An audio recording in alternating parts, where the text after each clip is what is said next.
பள்ளி நடைபாதை அமைதியாக இருந்தது. மிகவும் அமைதியாக. பொன்னிற சூரிய ஒளி உயரமான ஜன்னல்கள் வழியாக பாய்ந்து தொலைந்து போன எதையோ தேடும் விரல்களைப் போல லாக்கர்கள் முழுவதும் நீண்ட நிழல்களை படரவிட்டது. லியோ நடைபாதையின் நடுவில் அசைவற்று நின்றான். அவனது முதுகுகை ஒரு தோளில் கனமாக தொங்கியது, இருக்க வேண்டியதை விட அதிக கனமாக.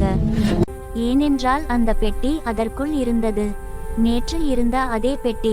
வேறு யாரும் இல்லாதபோது அவனது பெயரை முணுமுணுத்த பெட்டி. டீக் டீக். லியோ விழுங்கினான். அந்த சத்தம் ஒரு கடிகாரத்தின் சத்தம் அல்ல. அது பையிலிருந்து வந்தது. இப்போது ஒவ்வொரு லாக்கர் கதவும் அவனை பார்ப்பது போல் தோன்றியது. காற்று கதகதப்பாக இருந்தது, ஆனாலும் ஒரு குளிர்ச்சி அவனது முதுகெலும்பில் ஊர்ந்து சென்றது.